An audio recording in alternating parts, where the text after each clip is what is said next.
Welcome to real G K analysis YouTube channel. हमारे इस नई वीडियो में आप सभी का स्वागत है। साथियों, आज के वीडियो में हम देखने वाले हैं आईटीबीपी और सीआईएसएफ वालों के लिए मॉक टेस्ट नंबर 3। चाहे वो आपका आईटीबीपी में निकला हो animal transport, kennelman, dresser veterinary, stress counsellor, pioneer, kitchen staff या फिर मोटर मैकेनिक, या इसके साथ साथ सीआईएसएफ में निकली हुई फायरमैन की वैकेंसी, इन सभी में साथियों वीडियो आपको काम आने वाला है, क्योंकि सभी वैकेंसी में जीके प्लस हिंदी के क्वेश्चंस कॉमन है, वो आपको प्रत्येक वैकेंसी में देखने को मिल जाएंगे। और अधिकांश प्रश्न हमारे पीवाईक्यू हैं जो कि बार बार परीक्षा में आपसे पूछे गए हैं। तो वीडियो साथियों काफी इंपॉर्टेंट होगा, वीडियो को आप एंड तक जरूर देखें। साथ ही अगर चैनल पर पहली बार आए हैं तो चैनल को सब्सक्राइब जरूर कर लें। इसके अलावा साथियों, अगर आपको इस वीडियो की पीडीएफ चाहिए तो आप वो व्हाट्सएप से भी ले सकते हैं और हमारे टेलीग्राम चैनल से भी ले सकते हैं। दोनों जगह आपको इसका पीडीएफ देखने को मिल जाएगा। जैसे हमारी क्लास एंड होगी उसके 1 से 2 घंटे में मैं आपको डायरेक्ट पीडीएफ अपलोड कर देता हूं, तो वहां से आप इसका डायरेक्ट पीडीएफ भी ले सकते हैं। तो चलिए साथियों, हम वीडियो शुरू करते हैं। सबसे पहले साथियों, आज क्या है? आज राष्ट्रीय हिंदी दिवस है। क्या है? राष्ट्रीय हिंदी दिवस, क्योंकि आज 14 सितंबर है। राष्ट्रीय हिंदी दिवस, यहाँ पे थोड़ा लिखने में नहीं आ रहा है, राष्ट्रीय हिंदी दिवस है आज। एक बार थोड़ा अच्छा ही लिख देते हैं। तो उसकी आप सभी को शुभकामनाएं, जितने भी हिंदी भाषी लोग हैं। राष्ट्रीय हिंदी दिवस है आज 14 सितंबर को। यहाँ पे आप एक डाउट और दूर कर दूं कि अगर विश्व हिंदी दिवस की हम बात करें, किसकी? विश्व हिंदी दिवस की, तो वो साथियों आपका माना जाता है 10 जनवरी। कब माना जाता है? 10 जनवरी के दिन। और अगर राष्ट्रीय हिंदी दिवस की हम बात करें तो मनाते हैं 14 सितंबर के दिन। इसलिए हमने आज पहले हिंदी के क्वेश्चन डिस्कस करेंगे और फिर करेंगे जीके के, और लास्ट में करेंगे साइंस के क्वेश्चन हम डिस्कस। तो चलिए, आज का हमारा पहला प्रश्न है कि महाशय शब्द का स्त्रीलिंग रूप क्या है? जो महाशय शब्द है इसका स्त्रीलिंग रूप क्या है? तो फर्स्ट ऑप्शन है महाशिनी, दूसरा है महाशयी, तीसरा है महाशया और फोर्थ है हमारा महाशी। तो साथियों, जो महाशय है इसका स्त्रीलिंग हो जाएगा महाशया। क्या हो जाएगा? महाशया। तो ऑप्शन तीसरा यहाँ पर हमारा बिल्कुल करेक्ट आंसर हो जाएगा। नेक्स्ट क्वेश्चन है नेता शब्द का स्त्रीलिंग रूप क्या है? यहाँ पर हमें जो नेता शब्द है इसका स्त्रीलिंग रूप बताना है। फर्स्ट ऑप्शन नेत्री, दूसरा ऑप्शन है हमारी नेतिन, तीसरा ऑप्शन है नेत्र और फोर्थ ऑप्शन है नेताजी। तो साथियों करेक्ट आंसर रहेगा नेत्री। क्या होगा? नेत्री बिल्कुल करेक्ट आंसर होगा। जैसे आपने देखा होगा ना होर्डिंग्स में युवा नेता, और अगर फीमेल रहे तो क्या लिखा रहता है? युवा नेत्री। क्या लिखा रहता है? युवा नेत्री। तो साथियों वही है, नेता शब्द का स्त्रीलिंग रूप क्या हो जाएगा? वो हो जाएगा नेत्री। अगला प्रश्न है दाता शब्द का स्त्रीलिंग रूप क्या होगा? कौन सा जो शब्द है दाता, इसका हमें स्त्रीलिंग रूप बताना है। तो फर्स्ट ऑप्शन है छात्री, दूसरा ऑप्शन है दात्र, तीसरा ऑप्शन है छाती और फोर्थ है दात्री। तो साथियों दाता जो शब्द है इसका स्त्रीलिंग रूप होगा दात्री। क्या होगा? दात्री। यहाँ पर करेक्ट आंसर रहेगा ऑप्शन 4। चलिए नेक्स्ट क्वेश्चन हम देखते हैं। इंद्र शब्द का स्त्रीलिंग रूप क्या रहने वाला है? जो इंद्र शब्द है इसका हमें स्त्रीलिंग रूप बताना है। पहला हमारा विकल्प है इंद्रा, दूसरा है इंद्राणी, तीसरा है इंद्राणी और फोर्थ है इंद्राणी। साथियों जो इंद्र है इसका स्त्रीलिंग रूप हो जाएगा इंद्रानी। क्या हो जाएगा? इंद्रानी। ये इंद्राणी है और ये इंद्रानी है। तो करेक्ट आंसर रहेगा हमारा ऑप्शन तीसरा इंद्राणी। अगला प्रश्न है साथियों हमारा जो अण्य होता है, अण्य, इसका उच्चारण स्थान क्या है? यानी कि जब इसको हम बोलते हैं तो इसका उच्चारण हम कहां से करते हैं? तो फर्स्ट ऑप्शन है दंत से, दूसरा ऑप्शन है दंतालु से, तीसरा ऑप्शन है तालु से और फोर्थ ऑप्शन है मूर्धा से। साथियों जो अण्य है इसका उच्चारण स्थान कौन सा है? तो वो है साथियों तालु। क्या है? तालु, यानी कि जीभ के नीचे से आप बोल के देखिए अण्य। तो जैसे जीभ के नीचे से आपकी आवाज निकल कर आएगी अण्य, तो अण्य का उच्चारण स्थान क्या है? वो है हमारा तालु। ऑप्शन तीसरा यहाँ पर बिल्कुल करेक्ट आंसर हो जाएगा। चलिए अगला प्रश्न देखते हैं। ओ ध्वनि का उच्चारण स्थान क्या है? जो ओ ध्वनि निकलती है इसका उच्चारण स्थान हमें बताना है। पहला है तालु, दूसरा है ओष्ठ, तीसरा है कंठ और फोर्थ है दंतालु। तो ओ ध्वनि का उच्चारण स्थान साथियों क्या हो जाएगा? वो हो जाएगा हमारे होठ। क्या हो जाएंगे? यानी कि ओष्ठ। आप देख ओ बोल के देखिए, ओ तो आवाज कहां से आती है? होठ से आती है। तो ओ ध्वनि का उच्चारण स्थान क्या हो जाएगा? वो हो जाएगा ओष्ठ। ऑप्शन दूसरा। अगला साथियों हमारा प्रश्न, समुच्चय का सही संधि विच्छेद क्या है? किसका जो समुच्चय है इसका सही संधि विच्छेद क्या है? तो पहला ऑप्शन है समुधन च, दूसरा ऑप्शन है समधन उत धन आई, तीसरा है समधन उच्चय और फोर्थ है समधन उच्चय। तो साथियों जो हमारा समुच्चय है इसका सही संधि विच्छेद क्या हो जाएगा? तो वो हो जाएगा साथियों सम धन उत धन आई। क्या हो जाएगा? सम धन उत धन आई। तो करेक्ट आंसर है हमारा ऑप्शन दूसरा समुच्चय का संधि विच्छेद क्या है? तो ऑप्शन दूसरा है सम धन उत धन आई। चलिए नेक्स्ट क्वेश्चन देखते हैं हम। नेक्स्ट क्वेश्चन है सूर्योदय का संधि विच्छेद क्या है? सूर्योदय का यहाँ पर हमें संधि विच्छेद बताना है। तो पहला ऑप्शन है सूर्यो धन दय, दूसरा ऑप्शन है सूर्य धन उदय, तीसरा ऑप्शन है सूर्य प्लस उदय और फोर्थ है इनमें से कोई नहीं। साथ ही जो सूर्योदय का हमारा ऑप्शन जो संधि विच्छेद है वो है ऑप्शन तीसरा। क्या है? ऑप्शन तीसरा सूर्य प्लस उदय। क्या है? सूर्य प्लस उदय क्या हो जाएगा? सूर्योदय, क्योंकि यहाँ पर क्या है आपका ओ आ रहा है तो ये बड़ी मात्रा में कन्वर्ट हो जाएगा। तो सूर्यो प्लस उदय क्या हो जाएगा? सूर्योदय। अगला प्रश्न है महेंद्र का संधि विच्छेद क्या है? क्या है प्रश्न कि महेंद्र का संधि विच्छेद क्या है? फर्स्ट ऑप्शन है महोधन इंद्र, दूसरा ऑप्शन है महेधन इंद्र, तीसरा है महाधन इंद्र और फोर्थ है इनमें से कोई नहीं। तो साथियों महेंद्र का जो संधि विच्छेद हो जाएगा वो हो जाएगा महाधन इंद्र। क्या हो जाएगा? महाधन इंद्र बराबर क्या हो जाएगा? ये महेंद्र। क्या हो जाएगा? महेंद्र। चलिए अगला प्रश्न देखते हैं। अगला प्रश्न है आप क्या आप जा रहे हैं? क्या है प्रश्न है कि क्या आप जा रहे हैं? तो इसमें जो क्या है इसमें कौन सा निपात है? तो साथियों सबसे पहले मैं आपको बता दूंगा आखिरकार जो निपात है वो क्या होता है, तो ताकि आपको प्रश्न समझने में पूरी तरह आसानी हो। तो साथियों जो निपात है, निपात क्या होते हैं? तो निपात साथियों वे शब्द हैं। क्या है? मैं आपको परिभाषा लिख के बताता हूँ कि साथियों निपात वे शब्द हैं जो किसी भी बात, क्या किसी भी, बिल्कुल अच्छे से आप इसको देखेंगे, किसी भी बात पर अधिक बल, क्या किसी भी बात पर अधिक बल या जोर देने के लिए, क्या अधिक बल या जोर देने के लिए प्रयोग किए जाते हैं। क्या कहते हैं? जोर देने के लिए प्रयोग किए जाते हैं, वो क्या कहलाते हैं? निपात कहलाते हैं, किए जाते हैं। तो वो क्या कहलाएंगे साथियों? तो जो किसी भी, यहाँ पर इसको अंडरलाइन करता हूं, जो किसी भी बात पर अधिक बल या जोर देने के लिए प्रयोग किए जाते हैं वे शब्द क्या कहलाते हैं? तो वे शब्द साथियों हमारे निपात कहलाते हैं। और ये कितने प्रकार के होते हैं? तो टोटल साथियों 9 प्रकार के आपको हिंदी में निपात देखने को मिलेंगे।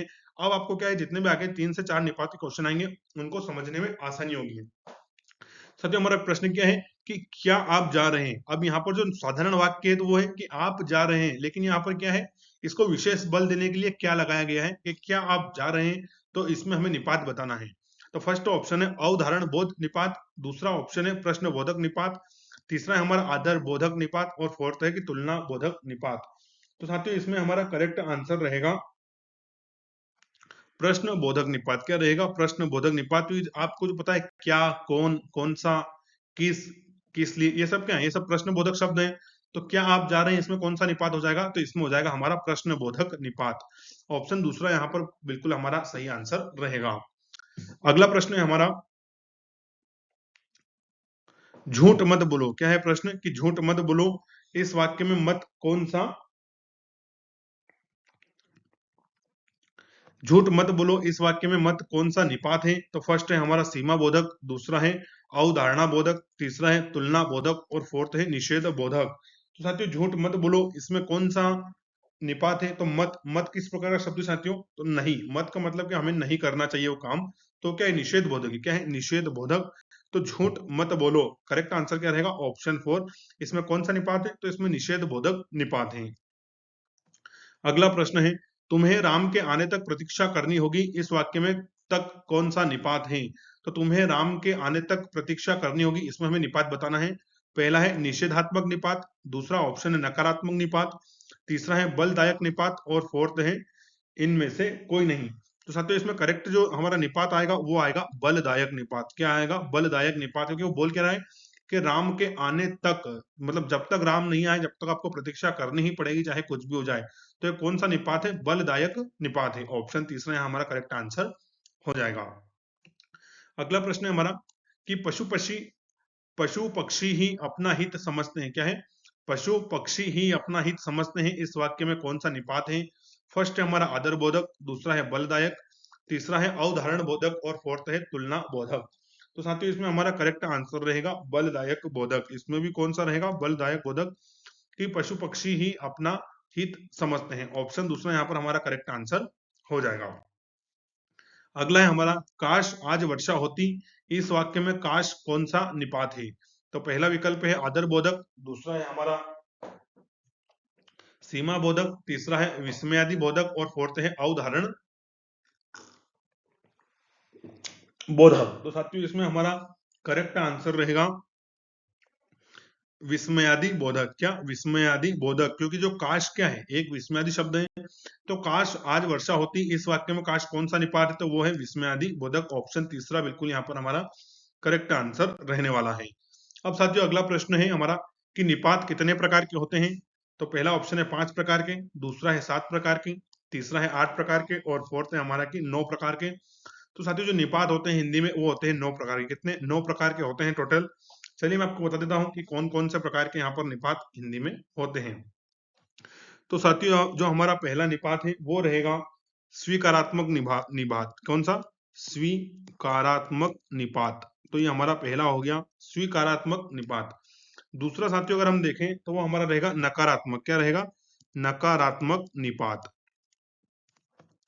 तीसरे की अगर हम साथियों यहाँ पर बात करेंगे कि तीसरा निपात हमारा कौन सा रहने वाला है, तो वो रहेगा निषेधात्मक। क्या रहेगा? निषेधात्मक। उसको मतलब जो कोई भी काम हमें नहीं करने की अनुमति हो, कि वो कौन सा निपात हो जाएगा? निषेधात्मक निपात। चौथे की साथियों अगर हम बात करें तो वो आपका रहेगा आदर बोधक निपात। कौन सा?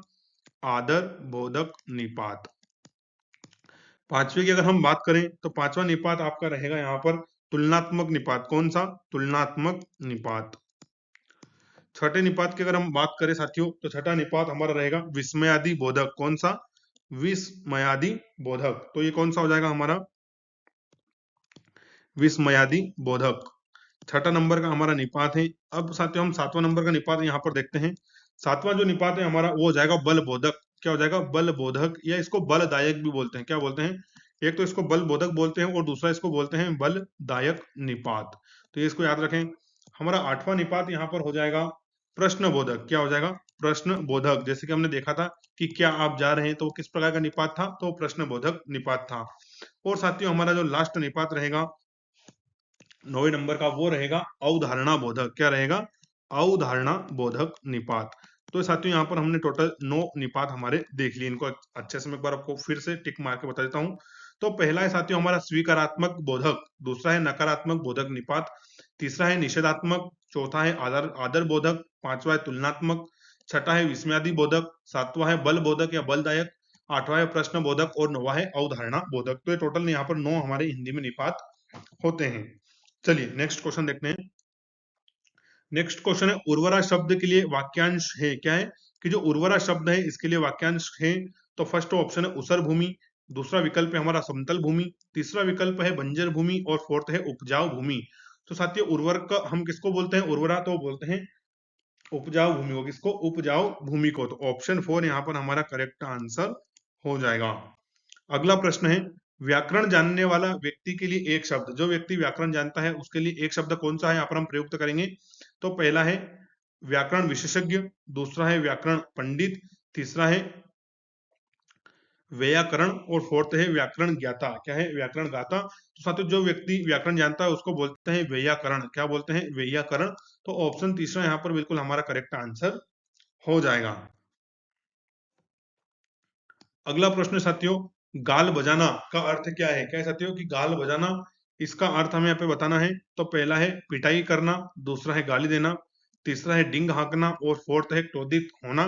तो साथियों गाल बजाने का अर्थ होता है डिंगे हाँकना। क्या होता है? डिंगे हाँकना। तो ऑप्शन तीसरा यहाँ पर बिल्कुल करेक्ट आंसर होगा। ऐसे अगर इसको हम देखें नॉर्मली तो हमें लगता है कि गाल बजाना यानी पिटाई कर देना, लेकिन इसका वास्तविक अर्थ क्या होता है? कि डिंगे हाँकना। तो ऑप्शन तीसरा यहाँ पर हमारा बिल्कुल करेक्ट आंसर रहेगा। अगला प्रश्न है हमारा कि अगर मगर करना का सही अर्थ क्या है? क्या अगर मगर करना, इसका हमें सही अर्थ बताना है। तो पहला है कपट करना, दूसरा है बहाने बनाना, तीसरा है इधर उधर की बात करना और फोर्थ है व्यर्थ में समय गंवाना। तो साथियों अगर मगर करना इसका सही अर्थ होता है बहाने बनाना। क्या होता है? बहाने बनाना। जैसे कि जब हम छोटे तब बनाते थे कि होमवर्क करके क्यों नहीं लाए, तो सर कॉपी घर रह गई है ना। मैंने तो बहुत बनाए हैं। तो अगर मगर करना का सही अर्थ क्या है? तो वो है बहाने बनाना। ऑप्शन दूसरा यहाँ पर बिल्कुल करेक्ट आंसर हो जाएगा। अगला प्रश्न साथियों हम देखें कि शुद्ध शब्द कौन सा है। तो यहाँ पर 4 शब्द दिए गए हैं, तो इसमें हमें शुद्ध वर्तनी बतानी है। तो पहला है सच्चिदानंद, पहला क्या है? सच्चिदानंद, दूसरा है सच्चिदानंद, तीसरा है सच्चिदानंद और फोर्थ है सच्चिदानंद। तो साथियों शुद्ध वर्तनी हमें यही समझ में आ रही है कि जो सच्चिदानंद है ये बिल्कुल सही लिखा गया है। क्या है? ऑप्शन जो दूसरा है ये सही वर्तनी है, बाकी इसमें छ आ गया, इसमें त आ गया, पूरी तरीके से गलत है। लेकिन जो ऑप्शन दूसरा है सच्चिदानंद रूपाय है ना, ये तो सच्चिदानंद बिल्कुल यहाँ पर हमारा करेक्ट आंसर हो जाएगा, विकल्प दूसरा। तो साथियों यहाँ तक हमने हिंदी क्वेश्चंस डिस्कस कर लिए। अब हम यहाँ पर जीके के क्वेश्चंस डिस्कस करने वाले हैं। और जीके के क्वेश्चंस में साथियों मैंने पॉलिटी, इसके अलावा हिस्ट्री, इसके अलावा इकोनॉमिक्स और स्पोर्ट्स, इन सभी विषयों के क्वेश्चन शामिल किए हैं। पॉलिटी के, हिस्ट्री के, इकोनॉमिक्स के और स्पोर्ट्स के तो क्वेश्चंस मैंने शामिल किए हैं। बहुत जल्दी मैं आपके लिए जियोग्राफी प्लस कंप्यूटर के क्वेश्चंस भी लेकर आऊंगा। बस आप हमारे चैनल से जुड़े रहें और इसको अच्छे से लाइक शेयर करते रहें और सब्सक्राइब जरूर करें। साथियों आप सब्सक्राइब नहीं करते हैं, सब्सक्राइब आपको जरूर करना है ताकि लेटेस्ट वीडियो का आपको नोटिफिकेशन मिल जाए और हमें भी आगे ऐसा ही काम करने की प्रेरणा मिलती रहे। तो प्लीज यार आप सब्सक्राइब जरूर करें और वीडियो को हो सके तो अपने दोस्तों के साथ भी शेयर करें। चलिए आज का जीके का हम पहला क्वेश्चन देखते हैं। निम्न में से किस अधिनियम के द्वारा अंग्रेजों ने भारत में पहली बार सांप्रदायिक निर्वाचन व्यवस्था, क्या थी, सांप्रदायिक निर्वाचन व्यवस्था की शुरुआत करी थी? इसका मतलब साथियों क्या था सांप्रदायिक निर्वाचन व्यवस्था? कि जो मुस्लिम है वो मुस्लिम को वोट दे, हिंदू हिंदू को, इस प्रकार के वोट देने की जो व्यवस्था चालू करी थी वो अंग्रेजों ने करी थी। तो निम्न में से किस अधिनियम के द्वारा अंग्रेजों ने भारत में पहली बार सांप्रदायिक निर्वाचन व्यवस्था की शुरुआत करी थी?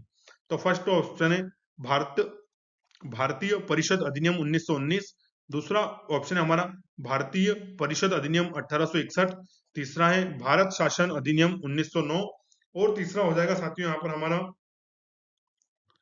भारत शासन अधिनियम 1892। तो साथियों इसका हमारा करेक्ट आंसर रहेगा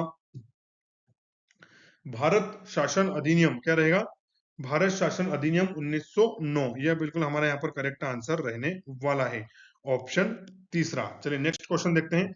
नेक्स्ट क्वेश्चन है साथियों हमारा भारत शासन अधिनियम 1919 मुख्यतः किस पर आधारित था?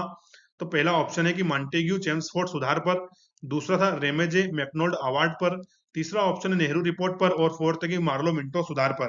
तो जो भारत शासन अधिनियम 1919 तो साथियों वो मॉन्टेग्यू चेम्सफोर्ड सुधार के ऊपर पूरी तरह आधारित था। ऑप्शन एक यहाँ पर हमारा करेक्ट आंसर हो जाएगा। अगला प्रश्न अगर हम देखें कि भारत में ब्रिटिश शासनकाल की अवधि में बनाए गए अधिनियमों में से किसे निक्षेपण अधिनियम, डेवोल्यूशन रूल के नाम से जाना जाता है? तो पहला है भारतीय परिषद अधिनियम 1909, दूसरा है भारत शासन अधिनियम 1858, तीसरा है भारत शासन अधिनियम 1919 और फोर्थ है भारतीय परिषद अधिनियम 1861। साथियों इसका करेक्ट आंसर रहेगा हमारा भारतीय शासन अधिनियम 1858। क्या रहेगा, भारतीय शासन अधिनियम 1858, विकल्प दूसरा। अगला प्रश्न है हमारा योग्यता के आधार पर भर्ती का विचार सर्वप्रथम किसने व्यक्त किया था? कि योग्यता के आधार पर हमें भर्ती करना चाहिए, जो यह विचार सबसे पहले किसने व्यक्त किया था? तो फर्स्ट ऑप्शन हो जाएगा इन्सलिंगटन आयोग ने, दूसरा है ली आयोग ने, तीसरा ऑप्शन है मैक्सवेल समिति ने और फोर्थ है मेकाले समिति ने। तो साथियों योग्यता के आधार पर भर्ती का सबसे पहले विचार आया था, तो वो आया था मेकाले समिति को। किसको? मेकाले समिति को। ऑप्शन 4 यहाँ पर हमारा करेक्ट आंसर हो जाएगा। नेक्स्ट इंपोर्टेंट क्वेश्चन है निम्न में से किस अधिनियम के द्वारा प्रांतों में आंशिक उत्तरदायी सरकार की स्थापना की गई थी?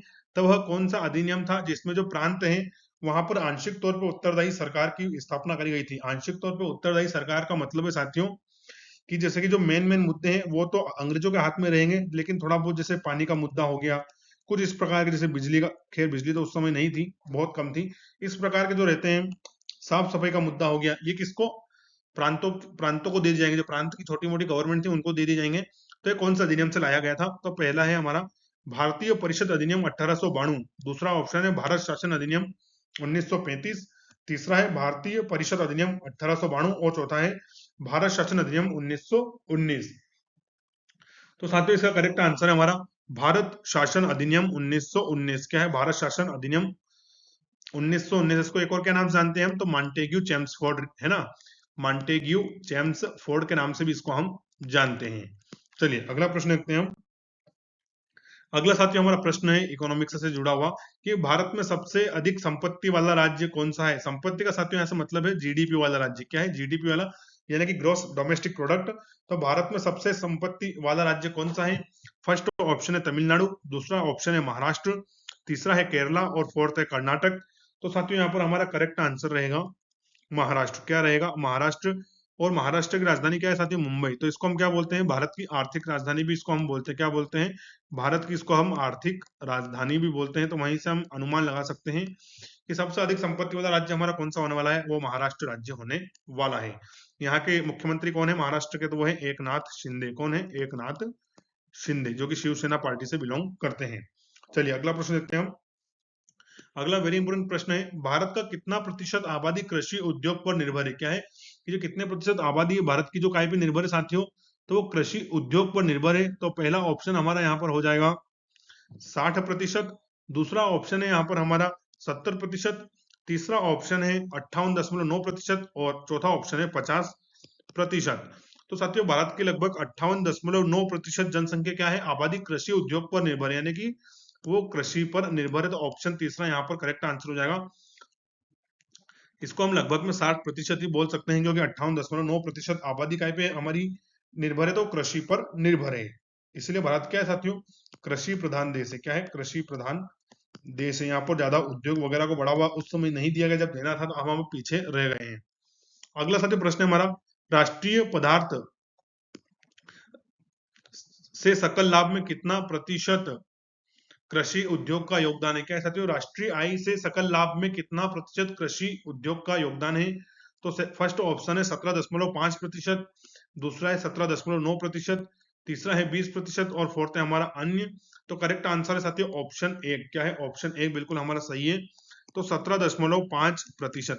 तो आप इसे देख सकते हैं कितनी ज्यादा असमानता है, कितनी ज्यादा यहाँ पर हमें असमानता देखने को मिल रही है। क्योंकि अगर हम आबादी की बात करें तो लगभग 60% आबादी क्या कर रही है, कृषि पर निर्भर है।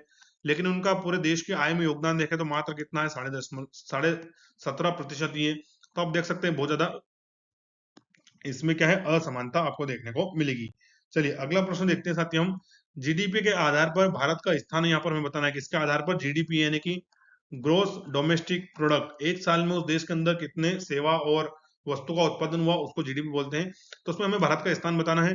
पहला ऑप्शन है 5वां स्थान, दूसरा ऑप्शन है तीसरा स्थान, चौथा तीसरा ऑप्शन है 7वां स्थान और चौथा ऑप्शन हो जाएगा 13वां स्थान। तो साथियों जीडीपी के आधार पर जो भारत का स्थान है वो है 5वां। कितना है, पूरे विश्व में हमारा 5वां स्थान आपको देखने को मिलेगा।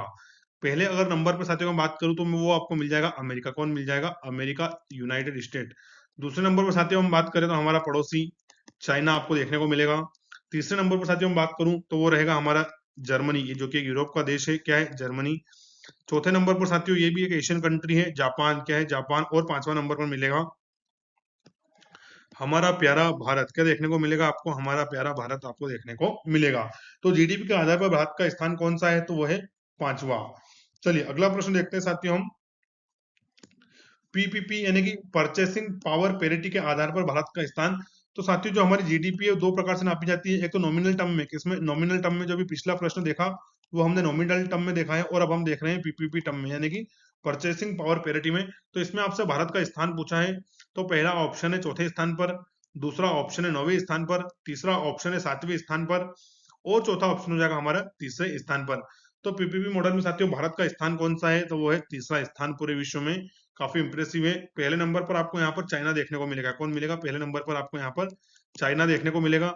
दूसरे पर यहाँ पर आपको अमेरिका देखने को मिलेगा और तीसरे नंबर पर अगेन कौन देखने को मिलेगा, हमारा प्यारा भारत आपको तीसरे नंबर पर देखने को मिलेगा।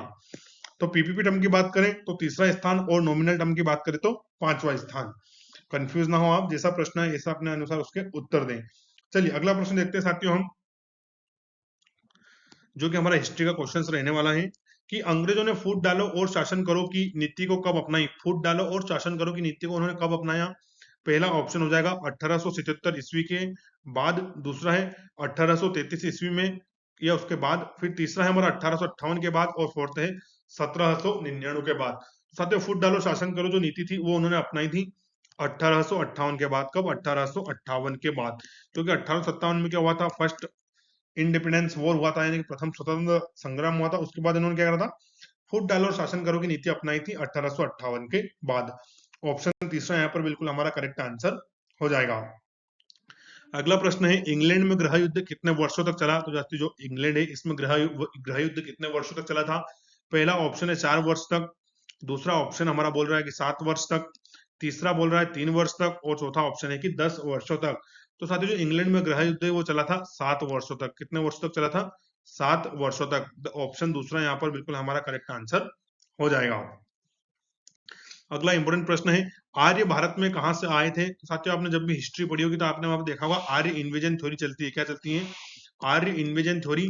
उसमें बहुत सारे जो वैज्ञानिक थे उन्होंने सबने अपना अपना वर्जन दिया है कि आर्य भारत में कहां से आए थे। तो आर्य भारत में कहां से आए थे? फर्स्ट ऑप्शन है पश्चिम एशिया से, दूसरा ऑप्शन हो जाएगा पूर्व एशिया से, तीसरा ऑप्शन हो जाएगा केंद्रीय एशिया से, और फोर्थ ऑप्शन हो जाएगा दक्षिण एशिया से। तो साथियों जो आर्य भारत में आए थे वो आए थे केंद्रीय एशिया से, यानी कहां से? सेंट्रल एशिया से आर्य भारत में आए थे। तो करेक्ट आंसर हमारा हो जाएगा ऑप्शन तीसरा। चलिए अगला प्रश्न है, किस अवधि में रामायण एवं महाभारत की रचना हुई? किसकी? जो रामायण और महाभारत दोनों क्या है? तो दोनों महाकाव्य हैं। क्या है? महाकाव्य हैं। तो इनकी रचना कब हुई ये हमें बताना है।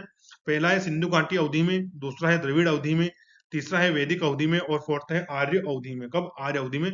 तो रामायण और महाभारत की रचना हुई थी साथियों आर्य अवधि में। कब? आर्य अवधि में। ऑप्शन 4 बिल्कुल यहाँ हमारा करेक्ट आंसर हो जाएगा। अगला वेरी वेरी इंपॉर्टेंट क्वेश्चन है, इसको आप जरूर याद करें, पहले परीक्षा में पूछा जा चुका है कि जो गुप्त समाज था या गुप्त वंश था उसकी स्थापना किसने करी थी? गुप्त समाज, या आप यहाँ पर इसको वंश लिख लें। गुप्त वंश की स्थापना किसने की थी? पहला ऑप्शन है हर्षवर्धन ने, दूसरा है चंद्रगुप्त ने, तीसरा ऑप्शन हमारा हो जाएगा समुद्रगुप्त ने, और फोर्थ है ब्रह्मगुप्त ने। तो साथियों जो गुप्त वंश है इसकी स्थापना करी थी चंद्रगुप्त ने। किसने? चंद्रगुप्त ने। तो ऑप्शन दूसरा यहाँ पर बिल्कुल हमारा करेक्ट आंसर रहने वाला है। चलिए अब स्पोर्ट्स के क्वेश्चंस हम यहाँ से देखेंगे। कुछ भी आपका साथियों छूट न जाए इसलिए मैं प्रत्येक विषय से थोड़े थोड़े क्वेश्चंस आपके लिए लेकर आता हूं। और अभी थोड़े दिन बाद हम बिल्कुल मैराथन क्लास भी चलाएंगे, प्रत्येक विषय के 100 प्रश्न 200 प्रश्न एक साथ डिस्कस करेंगे। बहुत जल्दी हमारे चैनल पर आपको लाइव कंटेंट भी देखने को मिलेगा। मैं बहुत जल्दी लाइव की व्यवस्था भी जोड़ रहा हूँ। साथियों स्पोर्ट्स में हमारा पहला प्रश्न है, सर डॉन ब्रैडमैन ने किस खेल में अंतरराष्ट्रीय ख्याति प्राप्त करी थी? यानी कि ये प्रश्न पूछ रहा है कि जो सर डॉन ब्रैडमैन थे वो किस खेल से जुड़े हुए थे, हमें बताना है। तो फर्स्ट ऑप्शन है फुटबॉल से, दूसरा है मुक्केबाजी से, तीसरा है क्रिकेट से, और फोर्थ है शतरंज से। तो साथियों जो सर डॉन ब्रैडमैन थे वो क्रिकेट से जुड़े हुए थे। किससे? क्रिकेट से जुड़े हुए थे। विकल्प तीसरा यहाँ हमारा सही आंसर हो जाएगा। अगला प्रश्न है, भारत के किस निशानेबाज ने लंदन ओलंपिक खेल 2012 में सिल्वर मेडल जीता? क्या है प्रश्न? स्टैटिक जीके का है कि जो लंदन ओलंपिक हुआ था वहां पर 2012 में किसने रजत पदक प्राप्त किया था? पहला ऑप्शन है विजय कुमार ने। किसने? विजय कुमार ने। दूसरा है राज्यवर्धन सिंह राठौर ने, तीसरा है मानवजीत संधू ने, और फोर्थ है समरेश जंग ने। तो साथियों 2012 में 25 मीटर निशानेबाजी में सिल्वर मेडल जीता था विजय कुमार ने। किसने? विजय कुमार ने। ऑप्शन 1 बिल्कुल यहाँ पर हमारा करेक्ट आंसर हो जाएगा। एक मिनट।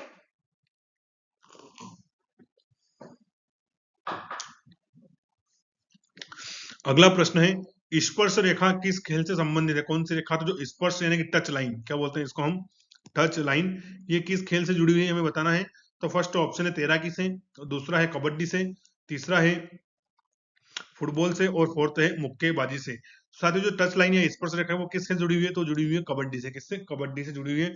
ऑप्शन तीसरा बिल्कुल करेक्ट आंसर हो जाएगा। आपने जब भी कबड्डी का खेल देखा होगा तो ये बीच की सेंट्रल लाइन, फिर यहाँ पर एक टच लाइन होती है दोनों पारियों में, अगर इसको टच करके नहीं आए तो खिलाड़ी को डेड माना जाता है। क्या माना जाता है? डेड माना जाता है। तो ये टच लाइन। तो स्पर्श रेखा किस खेल से संबंधित है? तो वो कबड्डी से संबंधित है। अगला प्रश्न है हमारा, 3 सेकंड किस खेल से संबंधित है? जो 3 सेकंड है ये किस खेल से संबंधित है? पहला ऑप्शन हो जाएगा मुक्केबाजी से, दूसरा है बास्केटबॉल से, तीसरा है बिलियर्ड्स से, और फोर्थ है इनमें से कोई नहीं। तो साथियों जो 3 सेकंड है वो जुड़ा हुआ है बास्केटबॉल से। किससे?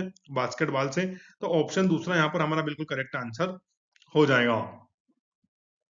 अगला प्रश्न साथियों अगर हम देखें यहाँ पर, ईरानी कप का संबंध निम्नलिखित में से किस खेल से? जो ईरानी कप है इसका संबंध निम्नलिखित में से किस खेल से है? तो फर्स्ट ऑप्शन है हॉकी से, दूसरा है पोलो से, तीसरा है क्रिकेट से, और फोर्थ है फुटबॉल से। साथियों जो ईरानी कप है इसका संबंध आपको मिल जाएगा क्रिकेट से। किससे? क्रिकेट से। तो ऑप्शन तीसरा यहाँ पर बिल्कुल हमारा करेक्ट आंसर हो जाएगा। Irani trophy, champions trophy, ICC men's T20 world cup 50 over, इसके अलावा साथियों टेस्ट के लिए भी वर्ल्ड चैंपियनशिप, ये सभी किससे संबंधित है? ईरानी ट्रॉफी से, सॉरी क्रिकेट से संबंधित है। चलिए नेक्स्ट क्वेश्चन देखते हैं हम। यहाँ से अब शांति हम साइंस के क्वेश्चंस डिस्कस करने वाले हैं। चलिए साइंस का पहला क्वेश्चन देखते हैं हम। पौधों में गैसों का आदान प्रदान के लिए रहते हैं, जो पौधे होते हैं उनमें गैसों के आदान प्रदान के लिए क्या होते हैं? फर्स्ट ऑप्शन में जड़ होती है, दूसरा रंध्र होते हैं, तीसरा टहनी होती है, और फोर्थ तना होता है। तो साथियों पौधों में गैसों के आदान प्रदान के लिए आपको क्या देखने को मिलेंगे? रंध्र देखने को मिलेंगे, जिनको हम क्या बोलते हैं? महीन छिद्र। बिल्कुल महीन छिद्र या रंध्र होते हैं जहां से गैसों का आदान प्रदान होता है। तो ऑप्शन दूसरा हमारा यहाँ पर करेक्ट आंसर हो जाएगा। अगला प्रश्न है फेफड़ा का आकार किस प्रकार का होता है? जो हमारे फेफड़े होते हैं उनका आकार किस प्रकार का होता है? तो पहला ऑप्शन है गोलाकार होता है, दूसरा ऑप्शन बेलनाकार होते हैं, तीसरा ऑप्शन शंक्वाकार होते हैं और फोर्थ ऑप्शन है कि अंडाकार होते हैं। तो साथियों जो ह्यूमन के फेफड़े होते हैं वो किस प्रकार के होते हैं? वो होते हैं शंक्वाकार के। तो ऑप्शन तीसरा यहाँ पर बिल्कुल करेक्ट आंसर रहेगा। अगला प्रश्न है भोजन का पाचन किस प्रकार की अभिक्रिया है? तो जो भोजन का पाचन होता है यह किस प्रकार की अभिक्रिया है? पहला है उपचयन, दूसरा है संयोजन, तीसरा है अपचयन और फोर्थ है विस्थापन। तो भोजन का पाचन साथियों किस प्रकार की क्रिया है? तो वो है उपचयन की क्रिया। क्या है? उपचयन अभिक्रिया। ऑप्शन एक बिल्कुल यहाँ पर हमारा करेक्ट आंसर रहेगा। अगला वेरी इंपॉर्टेंट क्वेश्चन है हार्मोन शब्द का नामांकन किसने किया है? तो जो हार्मोन शब्द साथियों किसने दिया है ये हमें बताना है। तो पहला ऑप्शन है रॉबर्ट ने, दूसरा ऑप्शन है अरस्तु ने, तीसरा है बेलिस एवं स्टारलिंग ने और फोर्थ है साथियों ब्राउन पोर्टर ने। तो साथियों जो हार्मोन शब्द है ये किसने दिया है? तो ये दिया है बेलिस एवं स्टारलिंग महोदय ने। किसने? बेलिस एवं स्टारलिंग साइंटिस्ट जो वैज्ञानिकों के नाम है उन्होंने हमें हार्मोन शब्द दिया है। किसने? बेलिंग एवं स्टारलिंग ने। ऑप्शन तीसरा बिल्कुल करेक्ट आंसर हो जाएगा। अगला प्रश्न है पृथक्करण का नियम किसने दिया? किसका पृथक्करण का नियम किसने दिया है? तो पहला है एसिरियस ने, दूसरा ऑप्शन है डार्विन ने, तीसरा ऑप्शन मेंडल ने और फोर्थ ऑप्शन है बेबियोलोनियन ने। किसने? बेबीलोनियन ने। तो साथियों करेक्ट आंसर है हमारा मेंडल ने। किसने? मेंडल ने। तो पृथक्करण का नियम किसने दिया है? वो दिया है मेंडल ने, सर जॉन मेंडल। इनको पूरा नाम है इनका, ठीक है। चलिए ऑप्शन तीसरा यहाँ पर हमारा करेक्ट आंसर हो जाएगा। अगला प्रश्न देखते हैं जीव विज्ञान शब्द का प्रयोग सर्वप्रथम किसने किया? किसने? जब भी हम जीव विज्ञान पढ़ते हैं यानी कि बायोलॉजी, तो पहला ही प्रश्न हमारा ये होता है कि जीव विज्ञान शब्द का प्रयोग सर्वप्रथम किसने किया? पहला ऑप्शन है लेमार्क तथा ट्रेवरिस ने, दूसरा है वॉन मॉल ने, तीसरा है पुरकिंजे ने और फोर्थ है अरस्तु ने। किसने? अरस्तु ने।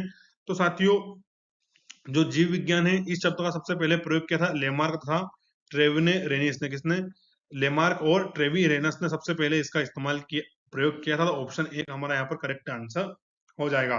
अगला प्रश्न साथियों हम देखें जीव विज्ञान के जनक के नाम से कौन जाने जाते हैं? कौन है यानी कि फादर ऑफ बायोलॉजी? क्या फादर ऑफ बायोलॉजी कौन है? Who was the father of biology? ये हमें बताना है। जीव विज्ञान के पितामह कौन है? पहला ऑप्शन हो जाएगा लेमार्क, दूसरा है डार्विन, तीसरा है अरस्तु और फोर्थ है ट्रेविरेनस। तो साथियों करेक्ट आंसर रहेगा अरस्तु। कौन? तो साथियों अरस्तु को हम क्या बोलते हैं? उनको जीव विज्ञान का पितामह या जीव विज्ञान का जनक उनको हम बोलते हैं पितामह या जनक उनको कहा जाता है। किसका? जीव विज्ञान बायोलॉजी का। ऑप्शन तीसरा बिल्कुल हमारा यहाँ पर करेक्ट आंसर रहेगा। अगला प्रश्न है साथियों हमारा वनस्पति विज्ञान के जनक किसके? बॉटनी के। किसके साथियों? वनस्पति विज्ञान यानी कि बॉटनी के जनक कौन है? Who was the father of botany? तो पहला ऑप्शन है हमारा थियोफ्रेस्टस, दूसरा है डार्विन, तीसरा है पुरकिंजे और फोर्थ है अरस्तु। साथियों जो थियोफ्रेस्टस थे इनको क्या कहा जाता है? तो इनको वनस्पति विज्ञान का जनक कहा जाता है। ऑप्शन एक बिल्कुल यहाँ पर हमारा करेक्ट आंसर हो जाएगा। तो साथियों ये हमारा आज का लास्ट क्वेश्चन था। हमने वीडियो में 50 क्वेश्चंस डिस्कस किए जिसमें आप सभी ने देखा हिंदी भी हमने डिस्कस की, जीके के बाद हमने यहाँ पर साइंस किया और जीके में आप सभी को पता ही होगा किस किस विषय के हमने यहाँ पर क्वेश्चन डिस्कस किए हैं। वीडियो अगर आपको 1% भी अच्छा लगा हो तो प्लीज यार चैनल को सब्सक्राइब कर देना और वीडियो को अपने दोस्तों के साथ शेयर जरूर कर देना। कोई भी अगर आपका डाउट हो तो आप मुझे कमेंट करके पूछ सकते हैं, या कोई भी अगर वीडियो में त्रुटि रह गई हो यानी कि कोई मिस्टेक हो गई हो जो आपने नोटिस करी हो तो वो भी आप कमेंट करके बता दें ताकि उसको हम अगले वीडियो में सही कर दें।